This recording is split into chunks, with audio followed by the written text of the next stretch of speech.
नमस्कार, बहुत स्वागत है आप सभी का प्राइम न्यूज पर। मैं हूं राजीव रघुनंदन। वक्त प्राइम एजेंडा का है। ट्रेड यूनियन और कई संगठनों के जरिए बुलाए गए भारत बंद का देश में मिला जुला असर देखने को मिला है। राजधानी दिल्ली समेत देश के कई हिस्सों में लोग सड़कों पर उतरे और सरकार की गलत आर्थिक नीतियों के खिलाफ अपना विरोध दर्ज कराया। इस बंद से बैंकिंग और ट्रांसपोर्ट के साथ साथ रेल सेवाएं भी प्रभावित हुई। दिल्ली में भारत बंद का लेफ्ट समेत कई राजनीतिक दलों ने समर्थन किया और मोदी सरकार पर जमकर हमला बोला। संगठनों की ओर से यह दावा किया जा रहा है कि मोदी सरकार की नीतियों की वजह से देश की जो अर्थव्यवस्था है वो खतरनाक स्तर पर है, वो खतरे की चपेट में आ गई है। देश में कारोबार चौपट हो गया है, देश भयंकर बेरोजगारी की दलीज पर है और इस बंद के क्या संकेत हैं और लोग क्यों सड़कों पर हैं, इन तमाम सवालों के जवाब हम तलाशेंगे अपने एक पैनल के साथ।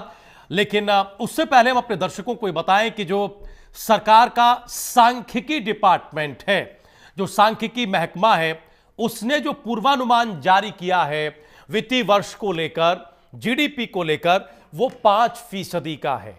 यानी अब सरकारी आंकड़ों में एक तरीके से सरकार के विभाग ये मान रहे हैं कि जो ग्रोथ है वो 5% के आसपास रहेगी।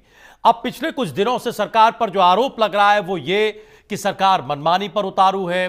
चाहे कोई भी मुद्दा हो, कोई भी विषय हो, सरकार किसी की कोई सुनना नहीं चाहती। ऐसे में इन 10 ट्रेड यूनियन की हड़ताल, राष्ट्रव्यापी हड़ताल, कहीं असर कम देखा गया, कहीं असर ज्यादा देखा गया। क्या ये हड़ताल सरकार को चेताएगी? क्या सरकार इस पर कोई संज्ञान लेगी? जिन मुद्दों को, जिन मसलों को लेकर खासतौर से जो आर्थिक नीतियां हैं उन पर चोट करती हुई यह हड़ताल थी, क्या अपनी आर्थिक नीतियों की समीक्षा यह सरकार करेगी या फिर बाकी मुद्दों की तरह, बाकी मसलों की तरह सरकार इस सब की कोई परवाह नहीं करेगी? वैसे सरकार की तरफ से यह बयान आता रहा है कि धीमे धीमे अर्थव्यवस्था न केवल पटरी पर आएगी बल्कि रफ्तार के साथ आगे बढ़ेगी। प्रधानमंत्री मोदी 15 अगस्त को जब लाल किले की प्राचीर से भाषण दे रहे थे, वहां से उन्होंने कहा, पहली बार वहां से कहा, फिर आगे वो कई जगह कहते रहे। सरकार के तमाम प्रतिनिधि और नुमाइंदों ने यह बात कही कि हम अगले 5 सालों में $5 ट्रिलियन का लक्ष्य हासिल करके रहेंगे। तो अर्थव्यवस्था की यह हालत, ट्रेड यूनियंस की यह हड़ताल और सरकार का यह बड़ा लक्ष्य, इसमें आपस में कोई रिश्ता, कोई सामंजस्य है या नहीं है? कई खास मेहमान हमारे साथ मौजूद हैं, हम जल्दी से उनका परिचय कराएं और फिर इस सवाल को लेकर हम वहां चलें। आज नोएडा स्टूडियो में 3 खास मेहमान हमारे साथ जुड़े हुए हैं। बहुत ही सम्मानित वरिष्ठ पत्रकार विश्लेषक अजय शर्मा जी हमारे साथ हैं, शकील चौधरी साहब हमारे साथ हैं और अर्थशास्त्री, वरिष्ठ और मशहूर अर्थशास्त्री एम मोहंती साहब भी हमारे साथ जुड़े हुए हैं। आप तीनों मेहमानों का बहुत बहुत स्वागत है। लखनऊ से 2 खास मेहमान हमें ज्वाइन कर रहे हैं। भारतीय जनता पार्टी के नेता प्रवक्ता दयाशंकर दुबे जी हमारे साथ जुड़े हुए हैं और प्रसपा, प्रगतिशील समाजवादी पार्टी के नेता प्रवक्ता गौतम राणे सागर साहब हमारे साथ जुड़े हुए हैं। आप दोनों प्रतिनिधियों का, दोनों मेहमानों का भी बहुत बहुत स्वागत है। सबसे पहले हम मोहंती साहब की एक टिप्पणी लेना चाहते हैं। चूंकि अर्थ का विषय है, हम लोग आंकड़ों को उतनी बेहतर तरीके से नहीं समझते जितना अच्छे तरीके से हम ये मानते हैं कि मोहंती साहब या उन जैसे तमाम विशेषज्ञ समझते होंगे। हम लोग घटनाओं को देखते हैं, हम ये देखते हैं कि कहां उतार चढ़ाव है, कैसे किस सेक्टर पर क्या असर पड़ रहा है, लेकिन वो संभलेगा कैसे, हमें लगता है मोहंती साहब बेहतर बताएंगे। मोहंती साहब, एक तो क्या सिग्निफिकेंस आप देखते हैं इस तरह की हड़ताल का? हर सरकार में 1, 2, 3 बार ऐसी स्थिति बन जाती है। ये उसी तरह की कोई रूटीन मसले वाली चीज है या नहीं? ये अलार्मिंग है, ये वाकई सरकार के लिए चिंता का सबब है। ट्रांसपोर्ट, बैंकिंग और जो दूसरे सेक्टर हैं उन पर थोड़ा ज्यादा असर देखा गया। सरकार अब खुद ये मान रही है, जब महकमा कह रहा है, सांख्यिकी विभाग, कि हम 5% के आसपास रहेंगे। प्रधानमंत्री का सपना है, उनका लक्ष्य है कि हम $5 ट्रिलियन जाएंगे इन 5 सालों में। 4.5 पर जीडीपी टिकी हुई है। तो क्या सिग्निफिकेंस देख रहे हैं सर आप? कोई सरकार इसका संज्ञान लेगी? इसमें कुछ, इस हड़ताल में कुछ गंभीर सवाल छिपे हैं, नहीं छिपे हैं, या केवल सियासत चमकाने के लिए, चूंकि हड़तालें जब हो जाती हैं देश में वैसे ही है रही? क्या है ये? मेरा तो मानना ये है कि अगर हम पूरा हिस्ट्री देखते आए हैं, पूरा 1947 से जी, जब भी इलेक्शन होने को होता है, कोई ना कोई रीजन या कोई ना कोई बहाना होता है जिसमें स्ट्राइक के लिए हर आदमी सड़क पे ऊपर आ जाता है। ठीक है। लेकिन कोई ये नहीं सोचता कि एक बार स्ट्राइक होने का मतलब हमारा इकोनॉमी लॉस कितना होता है। और यही चीज़ें, यही मुद्दे को अगर हम दूसरे तरीके से भी रख सकते हैं जी। जैसे अभी आज की जो बंद है उसके ऊपर डिस्कशन करें, बाद में हम इकोनॉमी लॉस पे आएंगे। तो ये आज हमें देखना है कि ये हमारा इंडियन सेंटीमेंट ऐसा है कि हम सोचते हैं कि जब तक हम चिल्लाए ना, जब तक हम सड़क पे ना आए, जब तक हम वायलेंस ना करें या कोई ऐसे चीज़ें ना करें तो हमारी सुनवाई नहीं होती।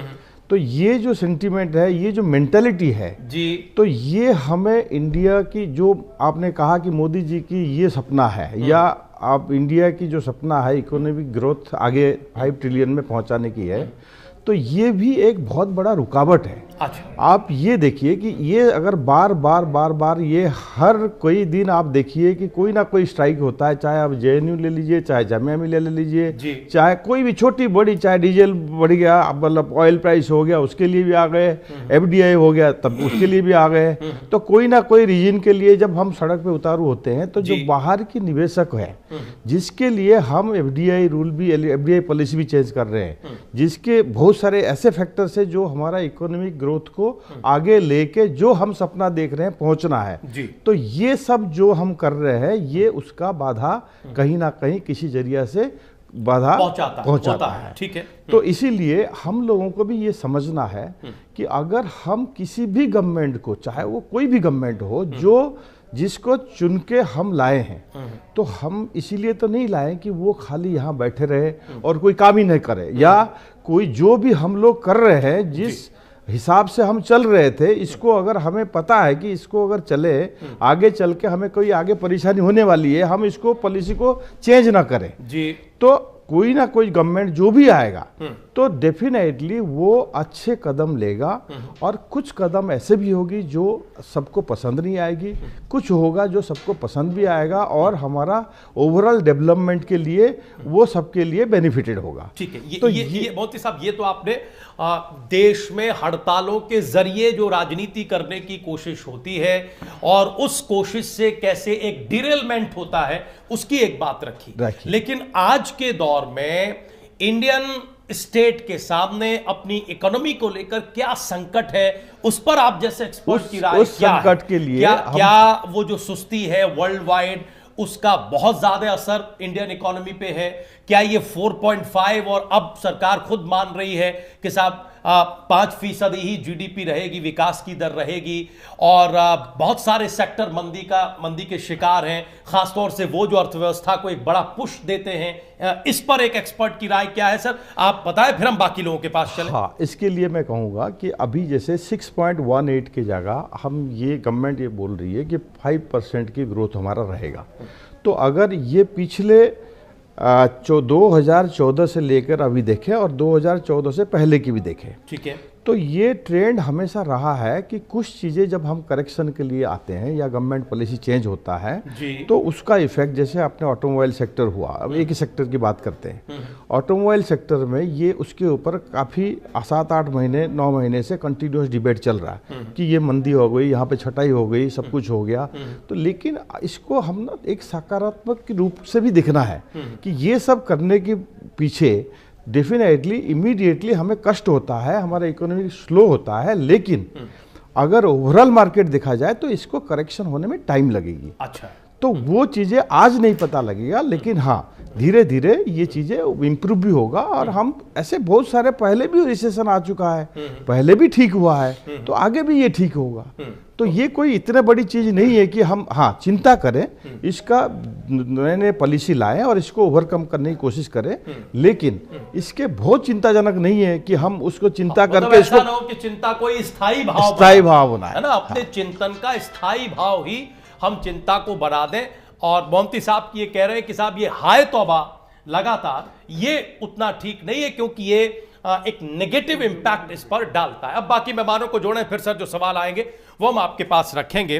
लखनऊ से हमारे साथ कर्नल दयाशंकर दुबे जी, गौतम राणे सागर साहब, यहाँ शकील चौधरी साहब और अजय शर्मा जी जुड़े हुए। हम जल्दी से यहीं से प्रतिक्रियाएं ले लेते हैं, फिर लखनऊ का रुख करते हैं। अजय शर्मा जी, सहमत है इस बात से?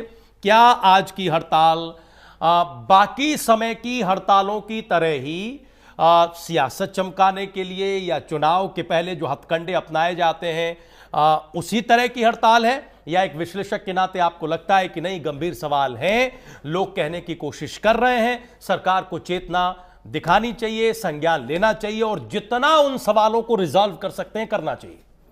नहीं, ये सब कुछ सियासत चमकाने का तरीका है। दिल्ली में चुनाव है, 8 फरवरी की डेट आ चुकी है, उसके बाद बिहार में चुनाव है। जैसे भी मोहंती साहब ने कहा, बहुत ही सही बात कही है जी, कि जब जब चुनाव के ऐसे मौसम आते हैं, चुनाव की ऐसी स्थितियां बनती हैं, इस तरह की हड़तालें होती रहती हैं। मैं थोड़ा सा पीछे जाता हूं कि जो दक्षिणी एशियाई देश हैं उनमें भारत और नेपाल ऐसे देश हैं जहां पर इस तरह की हड़तालों का चलन है, अपना असंतोष जाहिर करने के लिए लोग करते रहते हैं, होता रहता है। सन 2002 से देशव्यापी हड़तालें शुरू हुई थी। जब आपको याद होगा अक्षरधाम मंदिर पे हमला हुआ था, तो देशव्यापी हड़ताल हुई थी। उसके बाद से चलता चला आया। यदि हम पिछले 2-3 साल की हम बात करें तो 2018 में कांग्रेस ने तेल को लेकर हड़ताल की थी। उसका क्या असर हुआ सबके सामने है। फुटेज आई थी, बहुत डराने वाली थी, जिसके अंदर तोड़फोड़ की गई, गाड़ियों में आग लगाई गई, एक बच्चे की मौत हो जाती है बिहार के अंदर जी, वो भी हमारे सामने था। इसके बाद जो है, यदि हम आंकड़ों की बात करें, एक दिन की हड़ताल का असर जो है कम से कम 25,000 करोड़ रुपए का होता है। यदि रेलवे हड़ताल पे जाता है तो 2400 करोड़ रुपए का आंकड़ा आता है। यदि बैंक जाता है तो 26,000 करोड़ रुपए का नुकसान का फिगर निकल कर आता है। यदि सरकार जिस तरह से काम करती है, और यदि हम जीएसटी की बात करें तो जो फिगर मेरे पास आया वो 3,333 करोड़ रुपए का फिगर था। ठीक है, यानी कि एक दिन की हड़ताल का ये असर है। और जब ये हड़ताल होती है तो उसके बाद जब ये हड़ताल खत्म होती है तो जो चीजें होती, जो नॉर्मल प्रक्रिया पे चलती हैं, प्रोसेस चलती है, उसको भी नॉर्मल होने में टाइम लगता है। ठीक है, यानी कि हमारे देश में इतनी हड़तालें हो रही हैं, उसका असर हम किस तरह से देखते हैं? आर्थिक नुकसान के रूप में देखते हैं। और उसके बाद जब पॉलिटिकल पार्टीज कहती हैं कि मैं इसका समर्थन करता हूं, तो यानी कि आप कौन से विकास की तरफ देश को ले जा रहे हैं? यानी कि आप अपने घर में आग लगा तमाशा देख रहे हैं, आर्थिक रूप से खुद कमजोर कर रहे हैं देश को। अब एक छोटा छोटा सवाल फिर हम चौधरी साहब के पास आएंगे। देखिए, देश को विकास के रास्ते पर ले जाना इस देश में विपक्ष ने तो कभी नहीं किया ना। अभी मोहंती साहब कह रहे थे कि कोई भी दौर और कोई भी सरकार नहीं हो, ये जिम्मेवारी तो सत्ता पक्ष की हमेशा रही है। तभी मैंने आपको 2002 से जिक्र शुरू किया कि जो आज पार्टी सत्ता में है, कभी ये भी विपक्ष में थी और इसने भी हड़तालें की हैं। ठीक है। तो अभी जो हम बात कर रहे हैं, यानी कि जो पार्टी सत्ता में रही उसको तो पता है हड़ताल का असर क्या होता है, कितना नुकसान होता है। सन 2018 के अंदर जो है 8 दिन की ट्रक की हड़ताल हुई थी, 50,000 करोड़ रुपए नुकसान है। यानी कि आप, एक तो हम आगे बढ़ना चाहते हैं, आर्थिक मंदी से ऊपर निकलना चाहते हैं, दूसरा हम हड़ताल कर रहे हैं, नुकसान कर रहे हैं। तो हड़ताल न की जाए तो फिर क्या किया जाए? लोग कैसे अपनी बात रखें? देखिए, उसके तरीके दूसरे हो सकते हैं। जैसे अभी थोड़े दिन पहले ही, बहुत वक्त नहीं हुआ है, एनआरसी और सीएए कई जगह अभी भी बवाल चल रहा है। बिल्कुल, तब हम लोगों ने कहा, या ज्यादातर लोगों ने कहा कि साहब आप आराम से शांतिपूर्ण तरीके से, उसका रीजन वही है, आपका लोकतांत्रिक अधिकार है, हिंसा नहीं होनी चाहिए। देखिए, ठीक है, देश जो है, आज कहीं से किसी तरह हिंसा की कोई खबर नहीं आई। पश्चिम बंगाल के मिदनापुर में 1-2 इलाकों में जरूर कुछ झड़प पड़प हुई है, लेकिन आमतौर पर ये जो बम था, ये जो हड़ताल थी, कहीं छुटपुट, कहीं बड़े पैमाने पर, ये अहिंसक थी, इसमें कोई हिंसा नहीं थी। अब आप उस पर भी कह रहे हैं कि साहब हड़ताल मत करिए। नहीं, बिल्कुल। तो जो आम नागरिक है, जो मजदूर है, या छोटा व्यापारी है, या ट्रेड यूनियन है, वो कैसे अपना विरोध जाहिर करे, ये तो बताइए फिर। देखिए, विरोध जाहिर करने के बहुत सारे तरीके हो सकते हैं, लेकिन आर्थिक रूप से नुकसान करके विरोध जाहिर करना उचित नहीं है। आप जैसे हम नोएडा में हैं, यहाँ पर रियल एस्टेट इस सेक्टर की हम बात कर लेते हैं। यदि एक दिन काम नहीं होता है तो एक ईंट से रखने से लेकर ऊपर तक कितना असर पड़ा होगा, जो डेली मजदूर होंगे उन पर कितना असर पड़ा होगा। एक सवाल है हमारे पास, आप तैयार रहिएगा, हम मोहंती साहब को भी जोड़ेंगे। आप बोलिए, अपनी बात खत्म करिए, हम आपके सारे सवाल दुबे जी के पास लेकर जाएंगे। जी, तो आप ये कह रहे हैं कि हड़ताल या विरोध प्रदर्शन के और भी बहुत तरीके हो सकते हैं। बिल्कुल, आर्थिक तौर पर नुकसान पहुंचाकर हड़ताल जब आप करते हैं, ये कोई बहुत अच्छा तरीका नहीं है। यही इस्तेमाल किया जा रहा है, लेकिन कोई बहुत अच्छा तरीका नहीं है। एक क्लासिक सवाल हमारे पास है, हम आपके सामने रखेंगे। चौधरी साहब, आप जल्दी से अपनी राय रखिए। आपको भी लगता है कि ये सियासत चमकाने का तरीका है, ये चुनावों से पहले एक ऐसा हथकंडा है जो जो विपक्ष में रहता है इसको इस्तेमाल करता है, या फिर ये हड़तालें कोई गंभीर बात कह रही हैं जिसको सरकार को सुनना चाहिए? क्या है आपकी राय, बोलिए। देखिए, 10 ट्रेड यूनियन जो हैं भारत की, उन्होंने मोदी सरकार को, मौजूदा सरकार को पहले ही घोषणा कर दी थी करीब सितंबर में कि हम जो है हड़ताल करेंगे। ठीक है।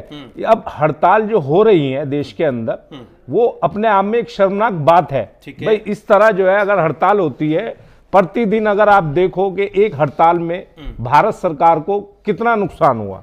अब 2015 की अगर बात करें तो उस समय जब हड़ताल हुई थी तो 25,000 करोड़ का नुकसान हुआ। 2016 में 18,000 करोड़ का नुकसान हुआ, और 2018 में ही महाराष्ट्र दलित का जब मुद्दा उठा, दलितों का जो मुद्दा उठा जी, उसमें जो है 700 करोड़ का नुकसान हुआ, जबकि उसमें हिंसा भी हुई। ठीक है, उसके अंदर हिंसा भी हुई, और उसी समय जुलाई 2018 को ट्रक हड़ताल हुई, उसके अंदर जो है 50,000 करोड़ का नुकसान हुआ। ठीक। तो ये सब एक खतरे की घंटी है। हाँ। ये सारी चीजें एक खतरे की घंटी बताई जाती हैं। अब सरकार का ही जो सांख्यिकी विभाग है वो ये कह रहा है कि 5% 5% जो है 5% जीडीपी रहने का अनुमान है। ठीक है। तो इससे क्या लगता है, ये खतरे की घंटी है कि एक आम नागरिक जो प्रतिदिन यह सोचता है कि मैं जो है आज अपनी, एक मजदूर जो सोचता है कि मैं आज अपना एक दिहाड़ी के तौर पर जो है 700 रुपए कमाऊंगा, ठीक है, अपना घर में जो है खाना यानी कि खाद्य सामग्री लाऊंगा, वो उस दिन दिहाड़ी नहीं कर पाता भारत बंद के दौरान के। उससे दिल से पूछिए, अच्छा। क्या कोई नेता एक दिन गरीबी के तहत जी सकता है? क्या लाइन में लग करके राशन ले सकता है? कोई नहीं लेगा। हर आम इंसान ये तो सोच सकता है मैं सीएम बन जाऊं, मैं प्रधानमंत्री बन जाऊं, मैं देश में ये कर दूंगा, लेकिन कोई नेता एक मजदूर के नाते ये नहीं सोचता कि उसके घर में चूल्हा जलेगा या नहीं। तो आप भी खिलाफ है? आपको भी लगता है कि ये डिरेलमेंट करती है ऐसी हड़ताल? नहीं सर, मैं किसी चीज के ना तो पक्ष में हूं ना मैं सरकार के पक्ष में। कोई तो कोई बात होगी ना कि साहब ये गलत है, इसको मत करिए। जैसे आपने बहुत सारे आंकड़े गिनाए ना, 25,000 करोड़, 50,000 करोड़, 56,000 करोड़। गलत है ये, नहीं देश की आपका स्टैंड है कि हड़ताल वगैरह मत करिए ना। देश की आर्थिक स्थिति पे इसका ये आम आदमी, खासतौर से मजदूर वर्ग को चोट करते हैं। बिल्कुल करता है। लेकिन 10 ट्रेड यूनियनों का कॉल है सर, ये सर ट्रेड यूनियन मजदूर वर्ग की होती है। अलग बात है कि उन पर कुछ संगठन कब्जा कर लेते हैं, है ना, लेकिन ये मजदूर वर्ग की ही हड़तालें हैं। हड़ताल को ये कहकर दिखाया गया है, सीटू जो है इस देश में जितने भी सीटू जो है वो देश में मजदूरों का प्रतिनिधित्व करने वाला सबसे बड़ा संगठन। सर ये जितने संगठन है, राजनीतिक संगठन में चलते हैं। जो है दो मेहमान वहां ले ले। मोहंती साहब कुछ कह रहे, बोलिए। हाँ, सबसे बड़ी चीज ये है कि हमें ये समझना चाहिए कि हड़ताल किस लिए हो रहा है। अब यही प्रॉब्लम हम लोग, सरकार की गलत आर्थिक नीतियां नहीं, देखो खाली बोलने से कि सरकार की गलत आर्थिक नीति की वजह से हम पूरा भारत बंद कर दें, वो गलत है। लेकिन ये हमारा संविधान में सबको इक्वल राइट है अपना बात रखने की, तो वो सब रखे, लेकिन किस बात पे रखना है और किस बात पे नहीं रखना है और किस बात पे किस इंटेंसिटी में बात को रखना है, वो सब अलग अलग तरीका है। ठीक, बहुत अच्छी बात कही मोहंती साहब ने। एक हम जल्दी से परिचय करा दें सर, आ रहे हैं अगले हिस्से में। दो मेहमान तो अभी जुड़ ही नहीं पाए हैं। विनोद सिंह जी, कांग्रेस पार्टी के प्रतिनिधि नेता हमारे साथ जुड़ गए। विनोद जी, स्वागत है। हम इससे पहले कि कर्नल साहब को जोड़ें और बहुत सारे सवालों के जवाब उनसे लें, गौतम राणे सागर साहब को जोड़ना चाहते हैं। गौतम राणे सागर साहब, यहां जो पैनल में 3 लोग बैठे हैं, जिसमें मोहंती साहब एक अर्थशास्त्री, एक विशेषज्ञ के तौर पर है, बाकी 2 विश्लेषक हैं, वो ये कह रहे हैं कि साहब ये सिर्फ चुनाव की वजह से हो रहा है, ये देश को नुकसान पहुंचाता है। सबने अलग अलग फिगर भी गिनाए और कोई और रास्ता निकालिए आप विरोध जाहिर करने का। आप लोग क्यों देश को जो डेवलपमेंट की राह पर चल रहा है उसको डिरेल करने के लिए ऐसा कर रहे हैं? और हर विपक्षी दल जो सत्ता से बाहर होता है वो यही करने की कोशिश करता है। क्यों आप लोग ऐसा करते हैं? क्या आपका समर्थन इस हड़ताल को था या नहीं था? क्या आपको भी ऐसा लगता है कि देश की आर्थिक नीतियां गलत हैं, या आप ये मानते हैं गौतम राणे सागर साहब कि नहीं साहब हड़ताल कोई रास्ता नहीं है, हड़ताल नहीं करनी चाहिए, इससे देश पीछे जाता है, सरकार को जगाना है, किसी और तरीके से जगा लीजिए। देखिए राजीव जी, हम लोकतंत्रात्मक शासन प्रणाली में विश्वास करने वाले लोग हैं। जो लोकतंत्र की दुहाई देते हैं और लोकतंत्र में विश्वास नहीं करते हैं, वो ये तर्क प्रस्तुत कर सकते हैं कि हड़ताल नहीं होनी चाहिए। ये उनके अपने मुद्दे हैं। जो डिस्पोटिज्म में विश्वास देश का आर्थिक नुकसान जायज है। बोल लेने दीजिए, फिर खूब उनसे पूछेगा, बोल लेने दीजिए। बोलिए सर, अभी आप रुकिए, मत अपनी बात रख लीजिए, फिर इनका सवाल लेंगे। बोलिए अजय सर का सवाल करते हैं। राजीव जी, समस्या वहां से खड़ी होती है जब ओएनजीसी जैसे फ्लैगशिप कंपनी को बर्बाद किया जाता है। समस्या वहां से खड़ी होती है जब कॉनकोर जैसे कंपनी को बर्बाद किया जाता है। समस्या वहां खड़ी होती है जो रेलवे में रेलवे जो प्रॉफिट में जा रहा होता है उसको बर्बाद किया जाता है, घाटे में लाया जाता है। बीपीसीएल जो अपने प्रोजेक्ट लेकर के आती है वो प्रॉफिट मेकिंग कंपनी होती है, उसको बेचा जाता है और ये कहा जाता है कि इंडियन ऑयल कॉर्पोरेशन उसमें भाग नहीं ले सकता। बर्बाद जब किया जाता है, जब पीड़ित हो जाता है व्यक्ति, तो उसके पास एक ही रास्ता बचता है कि वो अपना दिन की मजदूरी छोड़ करके भी हड़ताल पे जाने के लिए मजबूर हो।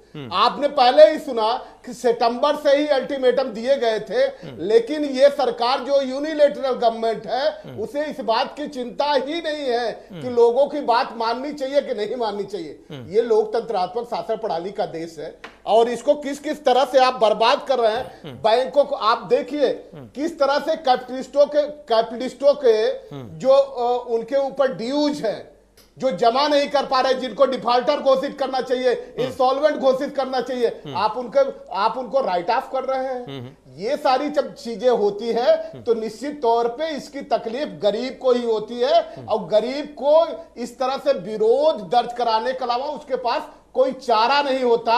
ये लोकतंत्रात्मक शासन प्रणाली का सबसे स्वस्थ तरीका है और निश्चित तौर पे इसका हम समर्थन करते हैं। समर्थन सोचना तो गवर्नमेंट को चाहिए, जो कम से कम सितंबर में ही दिया गया आदेश है, अल्टीमेटम है, उस पर क्यों नहीं ध्यान दिया जा रहा है। बार बार गवर्नमेंट कहती कुछ है, करती कुछ है, उसके कथनी और करनी में जमीन से आसमान का अंतर है। मनसा वाचा कर्मणा उसका कहीं साथ नजर ही नहीं आता है।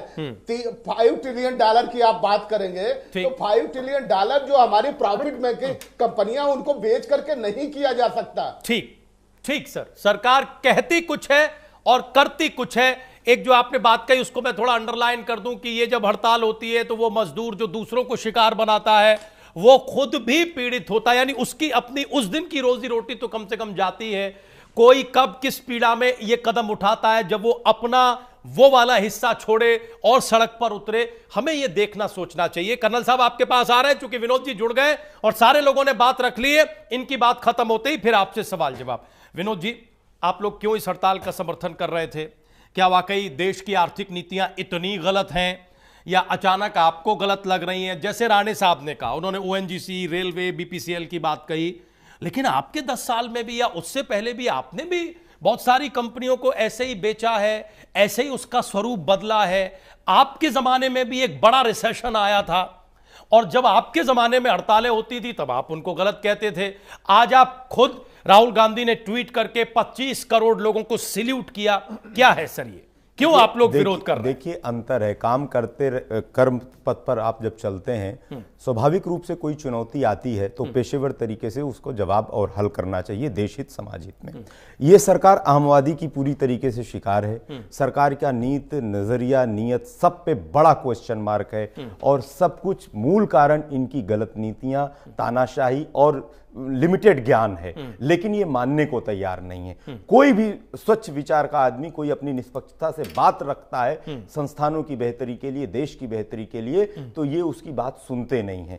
ये इनके साथ सबसे बड़ी समस्या है। देखिए, और आज बड़े बड़े विद्वान बैठ के तर्क कर रहे हैं, ये नहीं होना चाहिए, वो नहीं होना चाहिए। भाई साहब, देश का श्रमिक वर्ग ऐसे स्वभाव से नहीं आएगा, उसका ये स्वभाव नहीं है। आप उसको आरोपित करने का काम मत करिए। अगर उसको ईमानदारी से आपके पास हल नहीं है, आप सरकार में क्या करने के लिए बैठे, तो कम से कम इतनी बेशर्मी मत करिए, ईमानदारी से उनको सुनिए। आपकी सबसे बड़ी समस्या है आप सुनते ही नहीं है। आज जहां आपसे सवाल किया जाता है आप उसको इधर उधर घुमाने बहकाने और दूसरे तथ्य में घुमाने लगते हैं। ये आंकड़ों की बाजीगरी से देश और देशवासियों का भला नहीं होगा।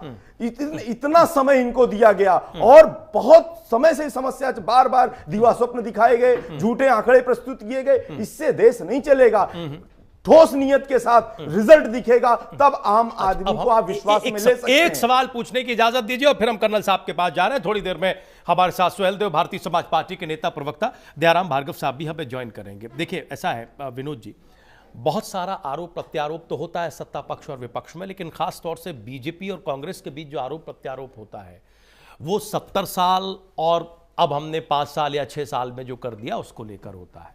इससे पहले कि वहां से कोई तर्क उठे, हम वो सवाल शुरू में ही रख देना चाहते हैं कि 70 साल में अगर आप उन नीतियों का आधार इस देश को नहीं दे पाए, तो अगर आज ये 5 या 6 साल में वैसी सशक्त आर्थिक नीतियां नहीं बना पाए हैं, तो इसमें इनकी क्या गलती है आप बताइए। मैं बताता हूं। ये इकोनॉमिक फ्रंट पर ये वहीं चले जाएंगे जैसे जब हम स्लो डाउन की बात करते हैं, जब हम बात करते हैं कि साहब मंदी है ना, रोजगार खत्म हो रहा है, जो रियल एस्टेट सेक्टर है, जो इंफ्रास्ट्रक्चर सेक्टर है, वो सब, अभी मोहंती साहब ने ऑटोमोबाइल सेक्टर की बात की, तो वो कहते हैं कि साहब आधार ही इतना कमजोर है, हमें मिला, हम उससे अच्छा करने की कोशिश कर रहे हैं, अब कुछ चुनौती आ गई उसको हम देख रहे हैं। आप बताइए ना, आपने वो आधार प्रोवाइड नहीं कराया, इस लॉजिक का जवाब दीजिए, हम सीधे कर्नल साहब के पास चले जाएंगे। राजीव जी, जिसको बर्बाद करना जिसका एजेंडा है, जिसको सिर्फ कुछ लोगों के फायदे के लिए पूरे देश को लाइन में खड़ा करना और बर्बाद करना है, संसाधनों का दुरुपयोग करना, उसके लिए बहाना ठीक है,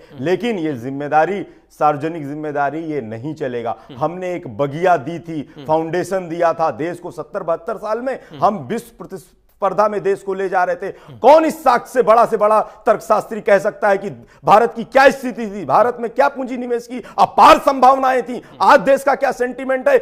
हर देश एडवाइजरी जारी कर रहा है, निगेटिव है। आईएमएफ ने पिछले हफ्ते चेताया। ये लोग आंकड़ों पे बात ही नहीं करते, तथ्य पे बात ही नहीं करते, बरगलाने का काम करेंगे। बरगलाने के हमें इनमें और हमें बहुत अंतर है। हमने इतना सुंदर बेहतर आर्थिक सुधार वाला देश दिया था, ये तहस नहस करने पे लगे। विपक्ष के नाते आपका सजेशन नहीं मानते और बरगलाते। अब हम सीधे कर्नल साहब के पास जा रहे हैं और उसके बाद हम भार्गव साहब जुड़ेंगे तो उनके पास आएंगे। कर्नल साहब, थोड़ा सा जिसको कहते हैं ना, विस्तार से हम लोगों को बताइए, प्राइम न्यूज के दर्शकों को भी बताइए कि दिक्कत कहां है। क्या जो फाउंडेशन है उसमें कोई दिक्कत है, आप लोगों के लिमिटेड ज्ञान या फिर रिजिडनेस में एक दिक्कत है कि कोई भी सजेशन कहीं से आए आप लोग वेलकम नहीं करते, चूंकि विपक्ष ने बोला है तो मानना नहीं है। क्या बात है, वाकई ये पॉलिटिक्स चमकाने के लिए हो रही है, ये मानना आपके लिए सुविधाजनक है, या वो चुनौती लेना कि नहीं अगर ये अनरेस्ट है, और हम तो देख रहे हैं कि बहुत सारे मुद्दों को लेकर अनरेस्ट है और अब ये हड़ताल भी सामने आ गई। क्या टेक है सरकार का इस हड़ताल में?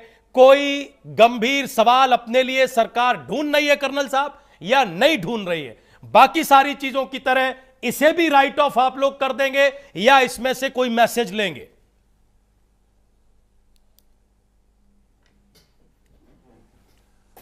राजीव जी, सबसे पहले आप और वो सब विद्वान जो इसमें हिस्सा ले रहे हैं, सबको 9 वर्ष की शुभकामनाएं।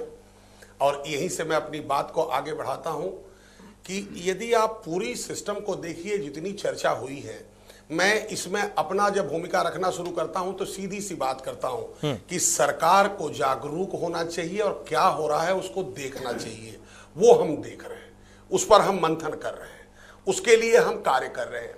मैं महंती जी का, अजय शर्मा जी का और वरिष्ठ पत्रकार है भाई साहब, इन सब का सम्मान करूंगा। यही, ऐसा नहीं है कि मैं कांग्रेस के मित्र का असम्मान करूं या अपने बगल में बैठे हैं मित्र का असम्मान करूं। ये सहमति असहमति चलती है, लेकिन एक चीज कांग्रेस के तरफ से जब ये बात आ रही है कि ये किसी का सुनते नहीं, सर अभी बजट आने वाला है, आम बजट, और हम लोगों ने सुझाव सबके मांग रखे हैं। आपके भी कुछ सुझाव हो तो भाई साहब उस सुझाव को जरूर आगे बढ़ाइएगा विनोद सिंह जी, क्योंकि आप सम्मानित व्यक्ति हैं और मुझे लगता है उस पर होगा। तो ये तो बात मैं नहीं मानता कि ये सरकार सुनती नहीं है।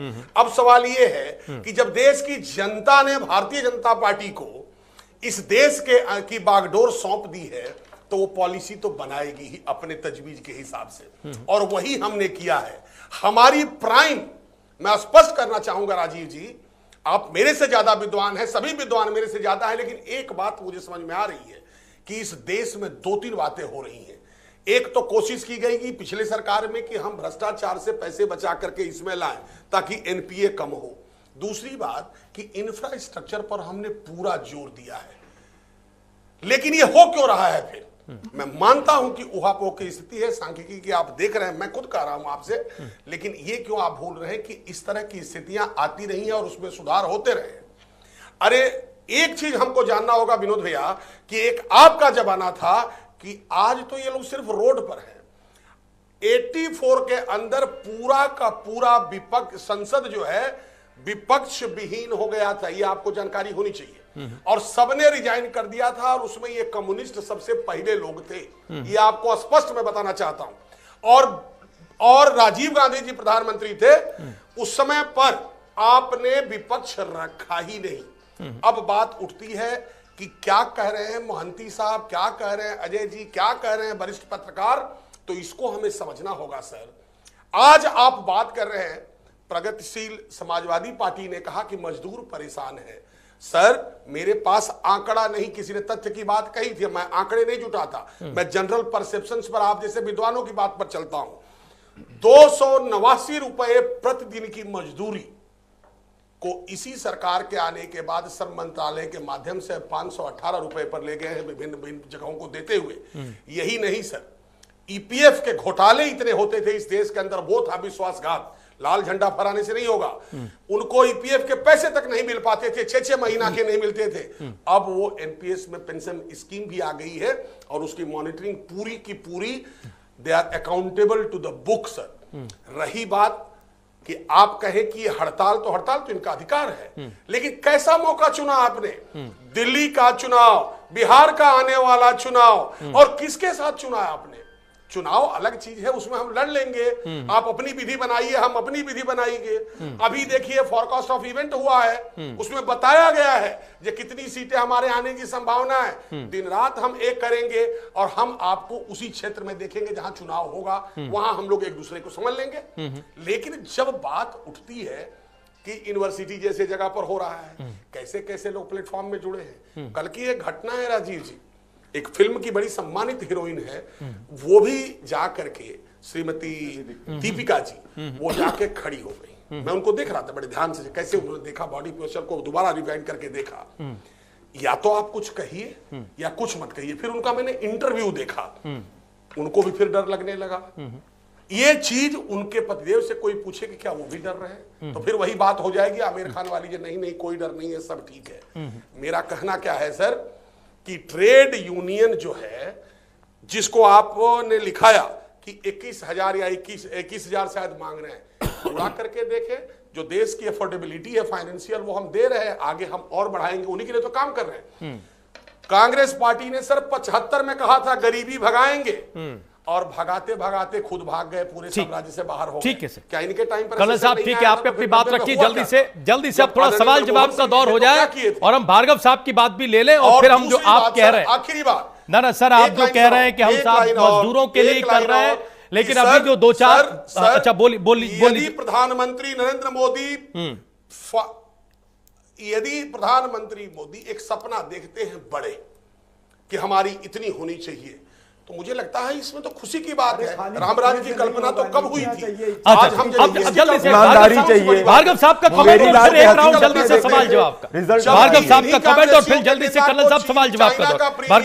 भार्गव साहब आपने पूरी टिप्पणी सुनी, आपने पूरी टिप्पणी सुनी, ठीक है, वो टाइमिंग पर सवाल उठा रहे हैं हड़ताल की। कर्नल साहब अब बस सुनिए, भार्गव साहब की बात सुनिए, फिर आपके पास आ रहे हैं। वो टाइमिंग पर सवाल उठा रहे हैं, वो मंशा पर सवाल उठा रहे हैं, वो ये कह रहे हैं कि हम दिन रात लगे हुए हैं। ये जो इकोनॉमी को लेकर थोड़ी बहुत ऊंच नीच है, ऊपर नीचे है, ये लगा रहता है, लेकिन आप हमारी नीयत देखिए। उन्होंने ईपीएफ का आंकड़ा गिनाया, 289 से 518, मजदूरी उन्होंने कर दी, उसका आंकड़ा गिनाया। वो कह रहे हैं कि साहब चुनाव में हम निपट लेंगे, लेकिन आप ऐसा करके क्यों एक डेवलपमेंट का डिरेलमेंट कर रहे हैं? जल्दी से आंसर करिए, फिर कुछ और सवाल है। अजय जी ने और मोंती साहब ने एक बात रखी थी, उनसे पूछना चाहते हैं। हमारे कर्नल साहब जो बहुत अच्छा अपने, जाहिर सी बात है भारतीय जनता पार्टी के प्रवक्ता है तो भारतीय जनता पार्टी का बचाव करेंगे, उसमें कोई शक की भावना नहीं है, ठीक है। वो अपना गणित और मैथ को बिल्कुल क्लियर करके लाए, उससे हमारा लेना देना नहीं है। जनाब आप हमको ये बताइए, भारतीय जनता पार्टी को ये 125 करोड़ देश वालियों ने मैंडेट किस लिए दिया था? कांग्रेस वालों से आप अच्छा करेंगे, ये नहीं कि कांग्रेस ने ये नहीं किया, ये रोना रोने के लिए थोड़ी देश ने आपको मैंडेट दिया था। रही बात अर्थव्यवस्था की, अर्थव्यवस्था तो इस देश में इतना चौपट है, देखिए बेहतर कर रहे हैं, यही समस्या है। यही समस्या है। आप बोलिए, कर्नल साहब को दिखाइए, आप बोलिए भार्गव साहब, यही समस्या है। बोलिए अपनी बात। अब देखिए मैं इसमें मुद्दे पे क्या आता हूँ, राष्ट्रवाद जो है वो हम कर रहे हैं, राष्ट्रवाद की खतरे की घंटी कहाँ है राजू, को समझिए। कर्नल साहब सुन लीजिए, हम आपको पूरा मौका देंगे, इनकी बात का आंसर करिएगा, बाकी पैनल की बात का भी आंसर। दुबे जी देखिए पिछले 5-6 दिनों से सिर्फ सुनने की क्षमता चिल्ली हो रही। अच्छा सुन लीजिए, अच्छी चर्चा हम लोग कर रहे हैं, जो कहना है भार्गव साहब। राष्ट्रवाद की परिभाषा भारतीय जनता कर्नल पार्टी साहब सुन लीजिए, फिर भारतीय जनता पार्टी ने कैसे बदल दिया है उसको समझिए। प्रेमचंद इसी देश के उपन्यासकार थे, प्रेमचंद जी ने कहा था आज के जमाने में राष्ट्रवाद एक कोड है, एक कोड है, राष्ट्रवाद एक कोड है, उसको इन लोगों ने समझा नहीं। हर विरोधी को जो इनका बातों को ना माने और सच्ची बातों को ले जाकर जमीनी स्तर पर उठाए, वो इसको कम्युनिस्ट ही कहेंगे। अच्छा। इस देश का जो है क्या नाम है, पाकिस्तानी, मतलब इस तरह की जो इनके मन में आए वो कह के मतलब उसको नकारने का काम करेंगे कि ये देशद्रोही है। दूसरी बात, एक कमल किशोर गोयना के जो है निबंध है, उसको माननीय जो है स्वर्गीय रविन्द्रनाथ टैगोर जी ने जापान जब गए थे राजू भाई, उन्होंने जापान में जब गए थे, जापान के जो भी उनका रहा हो, उन्होंने एक बात बड़ी अच्छी कही थी। उन्होंने कहा था राष्ट्रवाद के ऊपर कि राष्ट्रवाद किसी भी देश का, मैं उसका घोर निंदा करता हूं। आज अब राष्ट्रवाद की तैयारी करके आए, उस पर अटैक कर रहे हैं। 36 में प्रेमचंद जी का निधन हो गया था, 36 में देश तब गुलाम था, तब से लेकर अब तक तो बड़ा पानी बह चुका है। आप बोलिए। आप कहना जो चाह रहे मैं वहीं आ रहा हूं, इनका चर्चा परिचर्चा वहीं आके खत्म होता है। हाँ। अगर कुछ नहीं मिलेगा तो 1947 से पहले चले जाएंगे। नहीं तो वो जो उन्होंने दीपिका जी की चर्चा कर दी, उसका आप जवाब दे रहे हैं। मैं उसी को बता रहा हूं, इकोनॉमी पे रहिए सर, हड़ताल पे रहिए। देखिए हाँ, मैं इसको छोड़ देता हूं। हाँ। ये जो अपनी अर्थव्यवस्था की व्यवस्था कर रहे हैं, हाँ। आप बताइए, अगर अर्थव्यवस्था है तो अर्थव्यवस्था की 2014 से पहले मनमोहन सरकार का देख लिया जाए और आज का 2014 से 19 का अगर देख लिया जाए, हर सेक्टर में किसी भी सेक्टर को उठा के देख लो, कौन सा सेक्टर आगे है? वो कह रहे उतार चढ़ाव होते रहते हैं। ये हाँ। तो एक बात बताइए, 2008 में तब भी रिसेशन आया था। इनके यहाँ आरएसएस की जो फैक्ट्री है ना, वहां कुछ नहीं है, वहां सब ठीक है। भारतीय जनता पार्टी की जो फैक्ट्री वहां ठीक है। आम जनता की इन्होंने देखा क्या? विपक्ष को देखा? अगर विपक्ष कोई बात करता है तो आप चले जाइए यहां से। सर अभी उन्होंने शुरुआत में ही कहा कि हमें मैंडेट 2019 में जनता ने हमें मैंडेट दिया, अभी कहा उन्होंने। अरे भाई यहीं से बात शुरू की। आप बताइए, 5 साल के टर्म में इन्होंने जो अपनी बातों को राग अलाप किया, तो इस देश की जनता को लगा माननीय नरेंद्र मोदी हम लोग के प्रधानमंत्री, इस देश के प्रधानमंत्री क्या बोले कि भाइयों बहनों 5 साल जो है किसी बीमारी को सुधारने के लिए हमें दिखाई। तो इस देश की जनता ने जो माइंडेड इनको दिया, काम करने के लिए दिया। आपको लग रहा है बीमारी सुधर नहीं रही, बीमारी और गंभीर हो रही। इसी एक सेक्टर का राजू भाई ये बीमारी हमें बता देना। अच्छा कर्नल साहब को दिखाइए, कर्नल साहब जवाब बताइए, एक सेक्टर का कर्नल साहब जवाब दे दीजिए इनकी बात का, फिर हम राणे साहब और बाकी मेहमानों को जोड़े। बोलिए बोलिए, बस आएंगे विरोधी आएंगे। हाँ बोलिए कर्नल साहब, आंसर करिए। राजीव जी एक ही लाइन बताऊंगा दयाराम भार्गव जी को।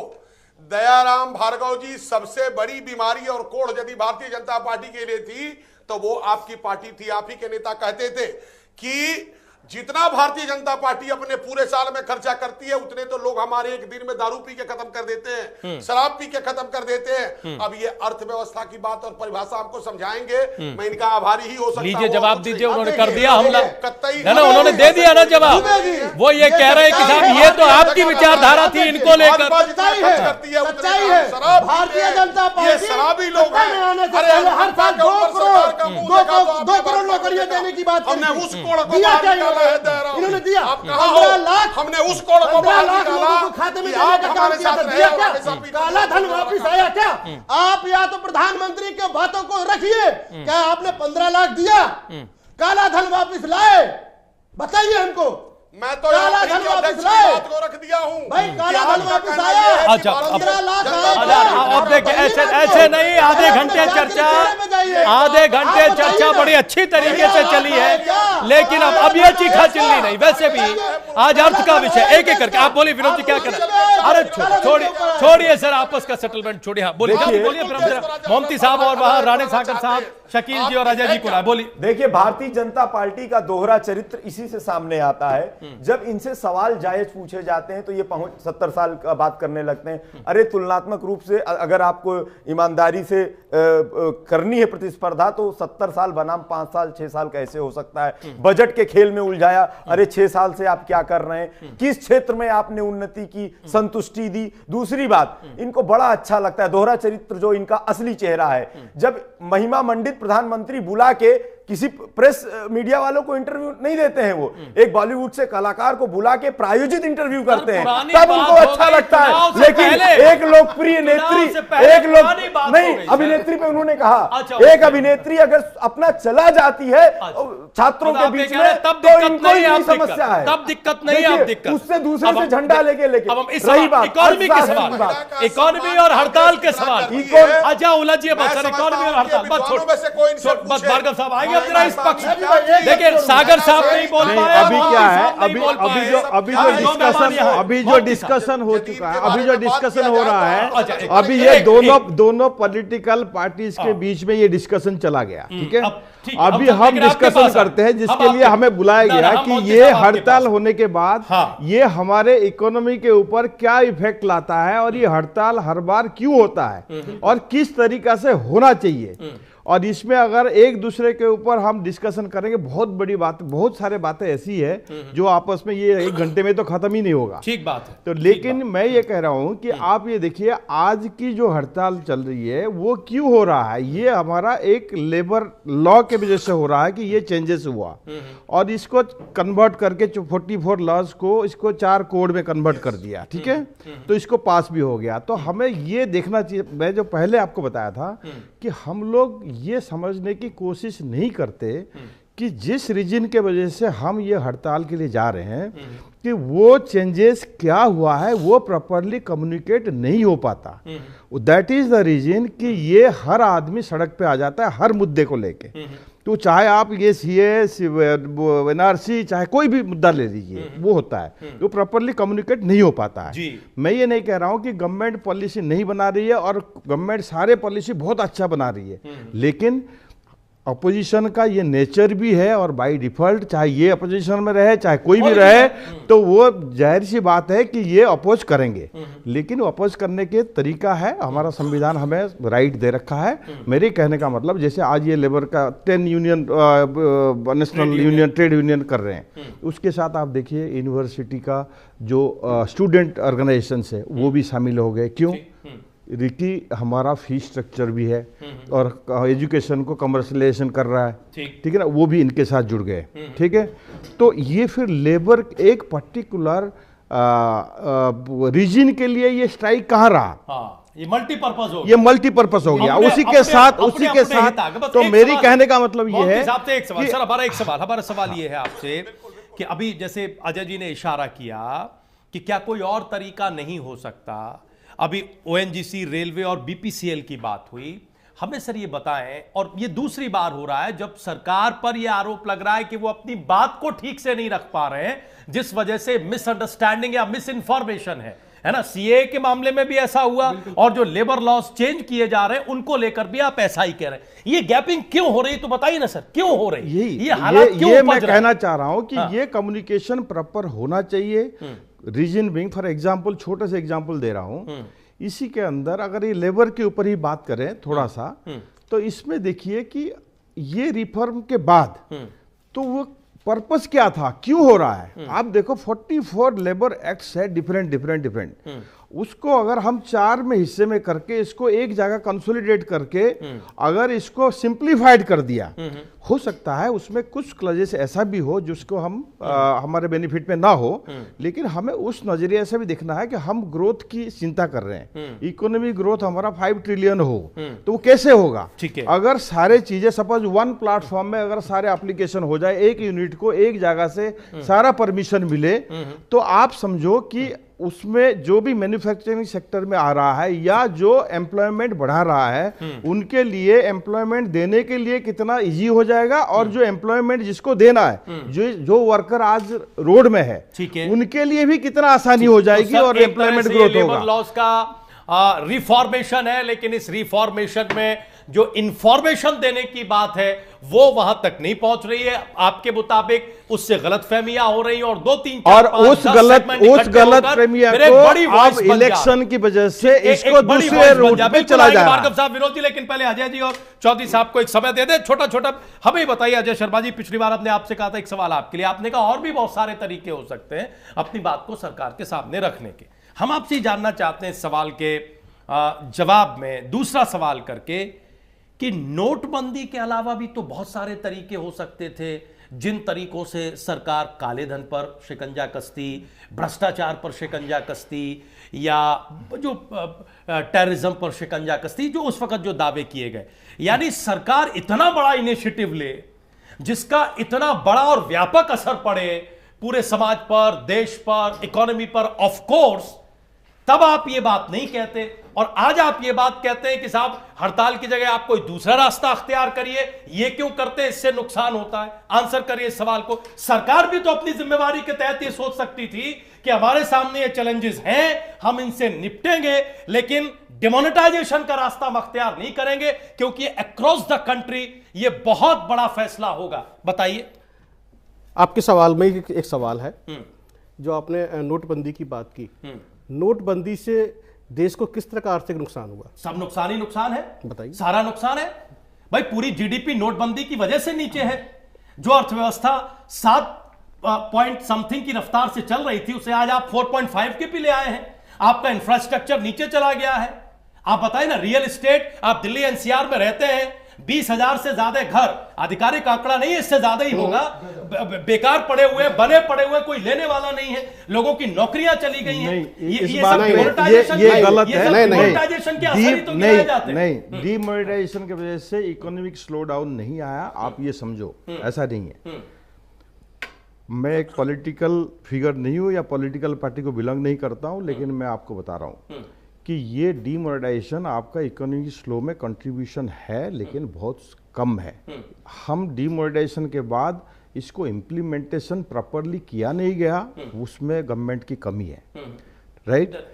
उसमें सबको परेशानी हुई, लेकिन सरकार का होलसेल फैसला, प्रधानमंत्री और वित्त मंत्री और जो भी उनकी कोर कमेटी रही हो, वो हुआ या नहीं हुआ, लेकिन अंततः जो असर आया देश पर, समाज पर, तमाम जॉब सेक्शन और सेक्टर में, वो क्या है? अगर आपने तैयारी नहीं की, आपने समझाया नहीं, नोट, आपको ध्यान होगा उस वक्त की क्या हालत थी। और एक नहीं, तमाम अर्थशास्त्री इस बात को कह चुके हैं, देश से लेकर ग्लोबल मंच तक, कि साहब ये रफ्तार में चलती हुई अर्थव्यवस्था को डिरेल करने का काम इस डिमोनेटाइजेशन ने किया है। आप बताइए। ऐसा नहीं है।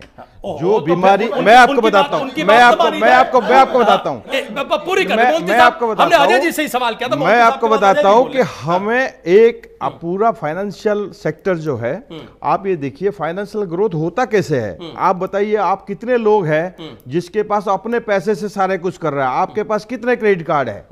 आपके पूरे, चाहे गाड़ी से लेकर, घर से लेकर, आपका डेली जो यूज है, वो सारे के सारे फाइनेंस के ऊपर चल रहा है, क्रेडिट पे चल रहा है, क्रेडिट की इकोनॉमी है, ठीक? तो मेरे कहने का मतलब, हम ये डीमोनेटाइजेशन जो हुआ, ये डीमोनेटाइजेशन से पहले तो ये जो हमारा अर्थव्यवस्था था, ये एक मिक्स इकोनॉमी जो हम बोलते हैं कि ब्लैक व्हाइट, लेकिन ये इसका कोई हिसाब नहीं था, हम झूठ की जिंदगी थी। अब है सर, ठीक है, बिल्कुल। अब कोई हिसाब टाइम लगेगा, टाइम लगेगा, मोहंती साहब नहीं, टाइम लगेगा, मैं बता रहा हूं आपको, टाइम लगेगा। एक मिनट सर, एक मिनट, मैं एक बात बता दूं, फिर कर्नल साहब और राणे सागर साहब को जोड़ेंगे। मोहंती साहब, आधिकारिक तौर पर इस देश में जो हुआ है, आधिकारिक तौर पर government of India in the parliament कोई फिगर नहीं दे पाई है कि डिमोनेटाइजेशन करके हमने क्या हासिल किया है। अगर मैं गलत कह रहा हूं तो आप मुझे करेक्ट करिए। मैं आपको बता रहा हूं कि कोई एक फिगर आधिकारिक तौर पर वित्त मंत्री ने या आरबीआई ने अभी तक सामने नहीं रखा है कि हम कितना ब्लैक करेंसी हासिल की, हमने कितना काला धन पकड़ लिया, कितना अभी पकड़ना बाकी है। 99.6 समथिंग जो पैसा था वो बैंकों में वापस आ गया, और तभी से ये सवाल इस पर उठ रहे हैं कि आपने डिमोनेटाइजेशन करके हासिल क्या किया। अब हम जल्दी से राणे साहब को जोड़ लें। मोहंती साहब आपकी बात पर फिर हम आपको मौका देंगे। भार्गव साहब आपके पास आ रहे हैं, अजय जी आपके पास भी आएंगे। राणे साहब, क्या डिमोनेटाइजेशन वो फैसला नहीं था जो देश की इकोनॉमी को इस हालत में ले आया?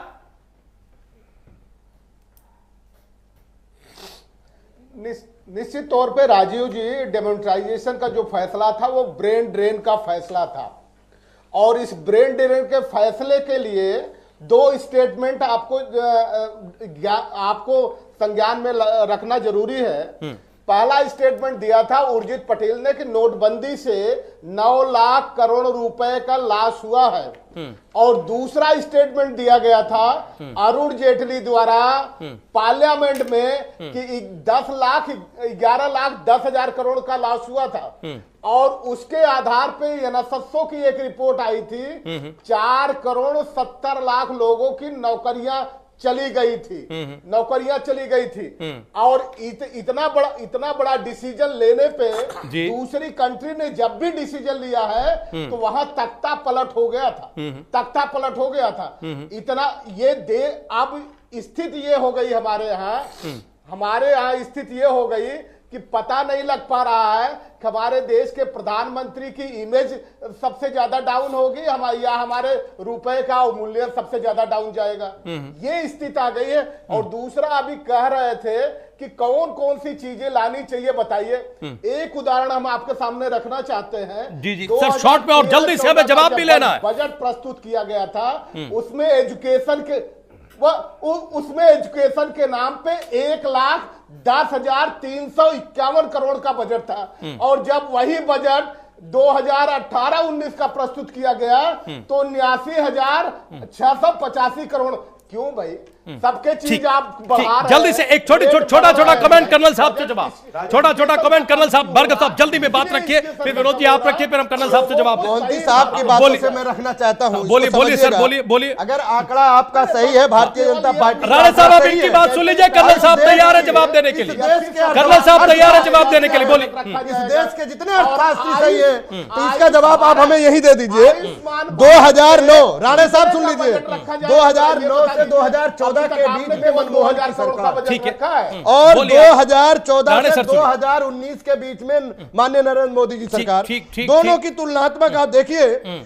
जो आपका ये घरेलू स्कूटर दुपहिया वाहन का खरीद था, मनमोहन सरकार में 2009 से 2014 के बीच में वो 25.71% था।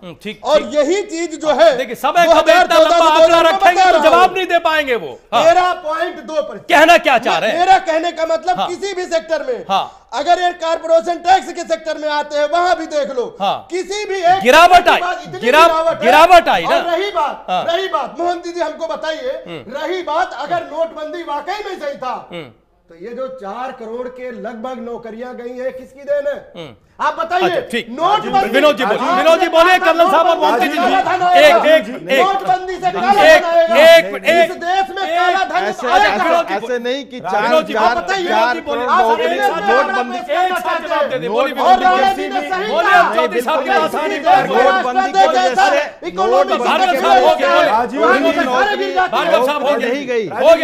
जिम्मेदार सरकार का प्राथमिक कर्तव्य होना चाहिए कि नीतियां बनाते वक्त एंड रिजल्ट को ध्यान में रखे। ऐसे नहीं चलेगा, मंशा ये थी, हुआ ये देश को प्रयोगशाला बना रखा है कानून के नाम पे। देश का कानून व्यवस्था उजड़ी जा रही है, सामाजिक तानाबाना खराब हो जा रहा है। आज देश का करोड़ों युवा जो फ्रेश ग्रेजुएट हो रहा है, इंजीनियर, डॉक्टर बन रहा है, नौकरी नहीं है इनके पास। ये बकवास के तर्क के साथ उसको जस्टिफाई नहीं कर सकते। कर्नल साहब, भार्गव साहब की, विनोद जी की, और वह आपके बगल में बैठे सागर साहब की बात का जवाब दीजिए, बोलिए।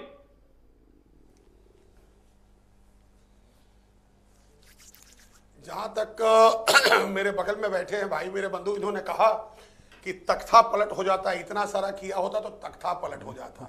मैं नहीं कहूंगा जब तख्ता पलट हुआ तो है, आपके उत्तर प्रदेश में ही तख्ता पलट हुआ है। शिवपाल जी एक तरफ, मुलायम सिंह एक तरफ, पूरा तख्ता पलट हो गया।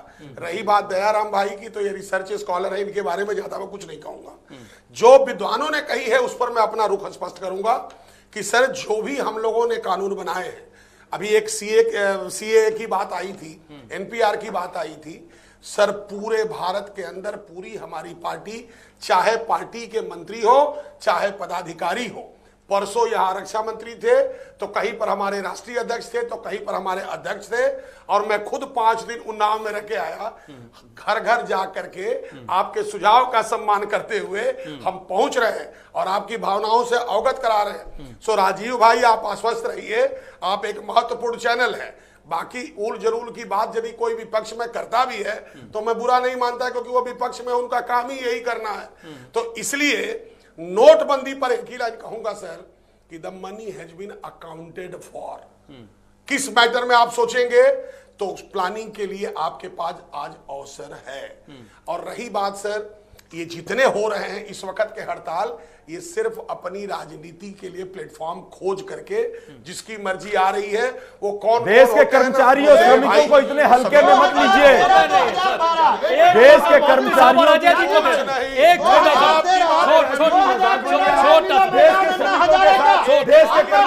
साथ समय खत्म हो चुका है। अरे चौधरी साहब, अजय जी और मोहंती साहब बोल नहीं पाए। एक अरे छोटी बात अब आप दोनों लोग आपस में ही सेटल करेंगे। कर्मचारियों समय खत्म, अब देखिए समय खत्म हो गया, 10-20 सेकंड से अब समय खत्म। ठीक, अच्छा ठीक है, अब समय नहीं है, हम आगे फिर बैठेंगे इस विषय पर। आज के लिए बहुत शुक्रिया आप सभी मेहमानों का प्राइम एजेंडा में आने के लिए, उसका हिस्सा बनने के लिए। विपक्ष अपनी राजनीति चमकाए, कोई दिक्कत नहीं है, जब कोई भी राजनीतिक दल विपक्ष में होता है वही करता है, लेकिन वो अपनी राजनीति चमकाते वक्त वो भी सोचे कि जिस विकास के रास्ते पर हम चल रहे हैं कहीं वो डिरेलमेंट तो नहीं हो रहा। यही जिम्मेवारी सत्ता पक्ष की भी है, सत्ता भी प्रयोग करे, लेकिन ऐसा ना हो कि बगैर उद्देश्य के प्रयोग होते चले जाए और उनका कोई नतीजा ना आए, बाद में हम सिर्फ झुनझुना बजाते रह जाएं। आज के लिए बस इतना ही, आप लोग कहीं जाइएगा नहीं, प्राइम न्यूज़ पर खबरें जारी है।